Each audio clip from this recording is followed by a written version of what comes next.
कांग्रेस नहीं ज्वाइन किए हैं ना, उनसे भी पूछ लीजिए। मैं तो कहता हूं कि वसुंधरा जी से भी पूछ लीजिए, कैमरा के पीछे वो भी कह देंगे कि अशोक गहलोत ने बहुत अच्छा काम किया है।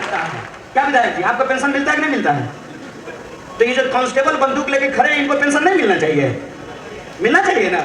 बोलिए ना, आप ही नागरिक हैं देश के, आपको भी अधिकार है, आप ही वोट दीजिएगा, पोस्टल बैलेट आपको भी देना है। प्रधानमंत्री को हिम्मत नहीं हुआ है, हिम्मत नहीं हुआ है, ना प्रधानमंत्री को हिम्मत हुआ है, ना जय साहब के बाप को हिम्मत हुआ है मिजोरम जाने का। मोदी जी, आप देश के प्रधानमंत्री हैं, सिर्फ राजस्थान ही क्यों, पूरे देश में चिरंजीवी योजना लागू कर दीजिए।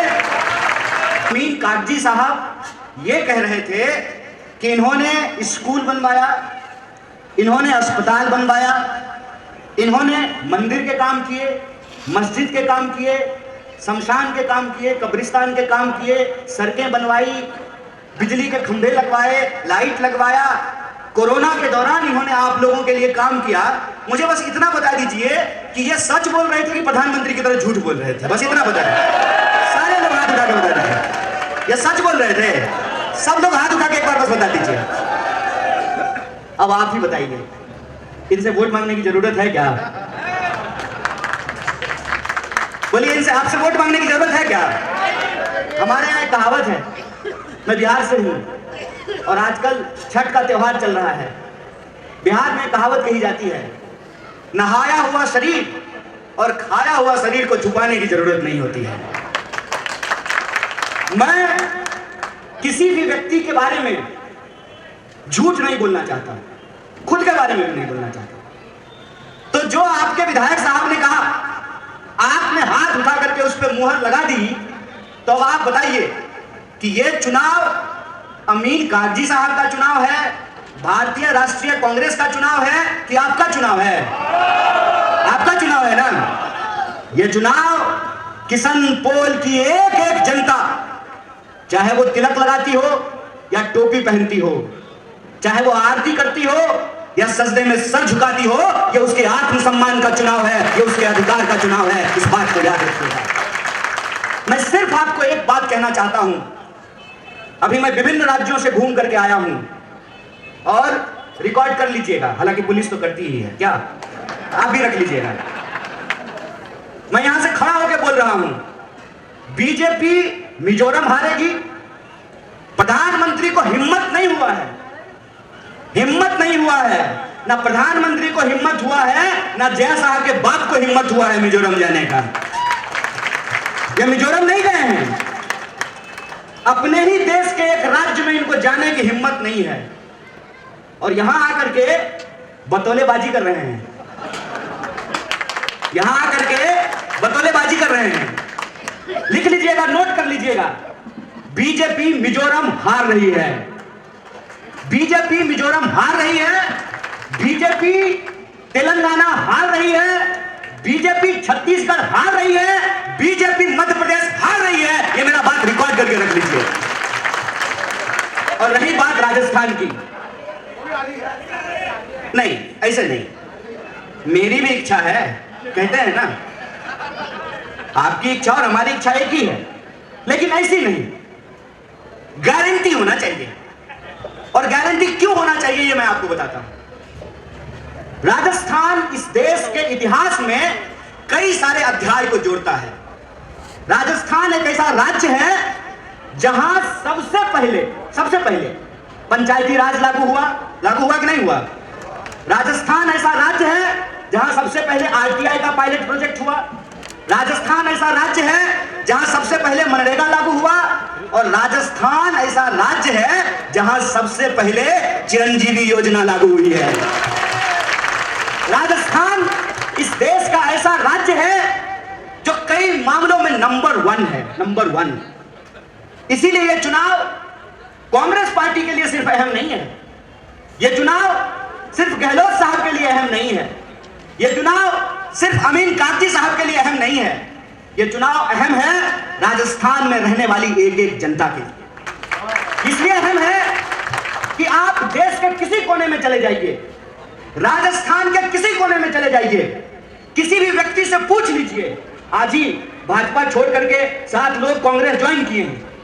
जो लोग कांग्रेस नहीं ज्वाइन किए हैं ना, उनसे भी पूछ लीजिए। मैं तो कहता हूं कि वसुंधरा जी से भी पूछ लीजिए, कैमरा के पीछे वो भी कह देंगे कि अशोक गहलोत ने बहुत अच्छा काम किया है।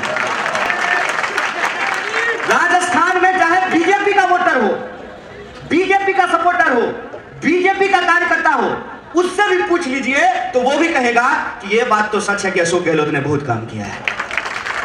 अब आप ये बताइए कि जिस प्रदेश का मुख्यमंत्री इतना काम किया हो, चिरंजीवी योजना लेकर आया हो, 100 यूनिट बिजली फ्री किया हो, किसानों का कर्जा माफ किया हो, ओल्ड पेंशन स्कीम लागू किया हो, और सिर्फ वृद्धा पेंशन लागू नहीं किया है, पहली बार राजस्थान की सरकार ने यह कानून बनाया है कि हर बार हम इसमें वृद्धि करेंगे।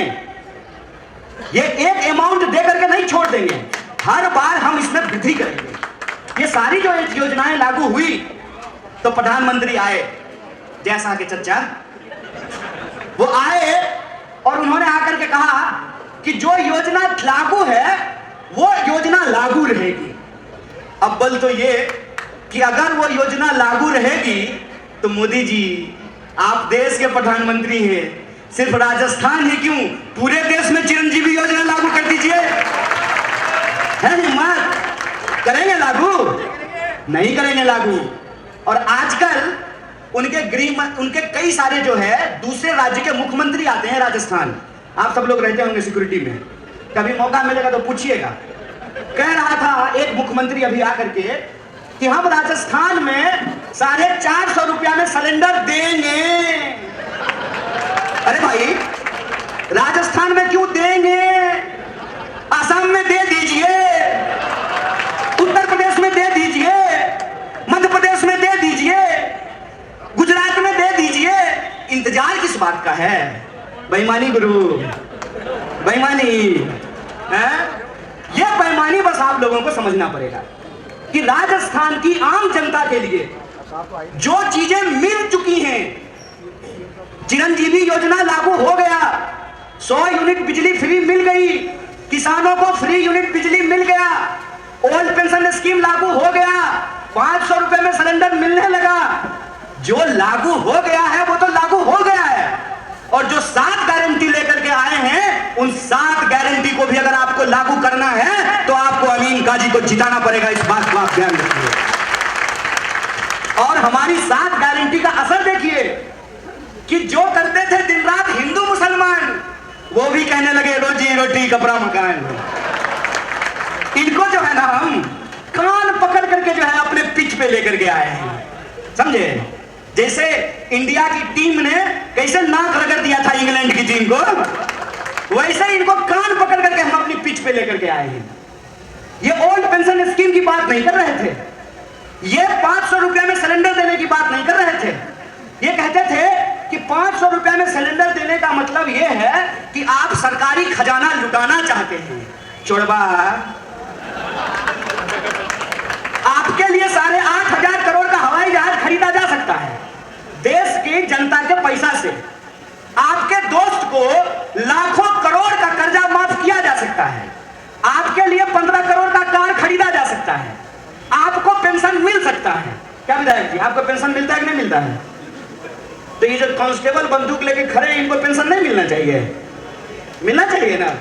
बोलिए ना, आप भी नागरिक हैं देश के, आपको भी अधिकार है, आप भी वोट दीजिएगा, पोस्टल बैलेट आपको भी देना है। क्या सरकारी कर्मचारी को नहीं पेंशन मिलना चाहिए? विधायक को पेंशन मिलेगा तो सरकारी टीचर को भी पेंशन मिलेगा, सरकारी कर्मचारी को भी पेंशन मिलेगा। और अगर विधायक जी बूढ़ा हो जाएंगे तब भी इनको पेंशन मिलेगा। अगर इंतकाल हो जाएगा तब इनकी पत्नी को पेंशन मिलेगा। तो अगर इनको पेंशन मिलेगा तो हमारे घर के भी बुजुर्गों को पेंशन देना पड़ेगा। यह बात याद रखो। और अपने बाबूजी के घर से नहीं दे रहे हो, यह हमारा पैसा है, हम ही टैक्स देते हैं। अगर हमारे टैक्स के पैसे से तुम अपने दोस्त का कर्जा माफ करते हो तो इस देश के किसानों का भी कर्जा माफ करना पड़ेगा। यह हमारी गारंटी है। और ये जो हमारी गारंटी है, इस गारंटी से घबरा करके आजकल प्रधानमंत्री भी कह रहे हैं कि मोदी की गारंटी है। हमें 10 बजने वाला है ना, कोई नहीं, इनका 12 बजा देंगे हम 2 मिनट में। ये कहते हैं कि मोदी की गारंटी है। अब आप सब सुन करके अपना फैसला खुद कर लीजिएगा। मोदी जी ने एक महिला को भी गारंटी दिया था 7 फेरा लेकर के 7 वचन निभाने का, पूरा किया क्या? मोदी जी ने यह गारंटी लिया था कि आपके खाते में 15 लाख पहुंचाएंगे, मिला क्या? 2022 तक सबके लिए पक्का मकान बनाएंगे, बना क्या? हर साल 2 करोड़ नौकरी पैदा करेंगे, पैदा हुआ क्या? बुलेट ट्रेन चलाएंगे, अरे स्प्लेंडर ही दे चला देते, चली क्या? इन्होंने एक भी वादा पूरा नहीं किया। मैं कहता हूं कि अगर भाजपा ने वादा किया होता ना तो 10 करती तो कम से कम 1 पूरा कर देती। अगर वसुंधरा जी वादा करती ना तो कम से कम 5 में से 1 काम कर देती। ये मोदी का गारंटी है तो समझ लीजिए कि पक्का पूरा होने वाला नहीं है। और इसकी सच्चाई मैंने आपको बता दी कि जयपुर में आकर के आसाम के मुख्यमंत्री कहते हैं कि 450 रुपया में सिलेंडर देंगे, और ये शुभ काम में देरी क्या? तुरंत गुवाहाटी में देना शुरू कर दीजिए, तुरंत लखनऊ में देना शुरू कर दीजिए, तुरंत भोपाल में देना शुरू कर दीजिए। तो आपसे मैं आखिरी अपील करना चाहता हूं, देखिए राजनीति के बारे में आपका क्या विचार है हम जानते हैं, नेता के बारे में आपका क्या विचार है हम जानते हैं। जैसे इन्होंने कहा ना कि कोई अपने बेटे का नाम यजीद नहीं रखता है, कोई अपने बेटा को नेता भी नहीं बनाना चाहता है, यह शब्द गाली बन गया है। तो जो ईमानदार लोग हैं, जनता के लिए ईमानदारी से काम करते हैं, राजस्थान की सरकार ने जिस तरीके से काम किया है, आपको इस सरकार को अपनी सरकार की तरफ बचाना पड़ेगा। बोलिए बचाएंगे कि नहीं बचाएंगे? अगर इस सरकार को आप बचाएंगे तो एक बात याद रखिएगा, राजस्थान हमेशा इस देश में इतिहास बनाता है, इस बार भी इतिहास बनाएगा। कांग्रेस दोबारा आएगी, पूर्ण बहुमत की सरकार बनेगी और अमीन काजी साहब को आपकी दुआ मिलेगा, आपका आशीर्वाद मिलेगा और आपके एक-एक वोट से, आपके एक-एक विधायक से हम बहुमत लेकर के आएंगे और अपनी 7 गारंटी को लागू करेंगे। इन्हीं शब्दों के साथ आप तमाम लोगों का शुक्रिया अदा करके अपनी बात को खत्म करूंगा। शुक्रिया, इंकलाब जिंदाबाद, जय हिंद, जय भारत, जय महाराष्ट्र, जय।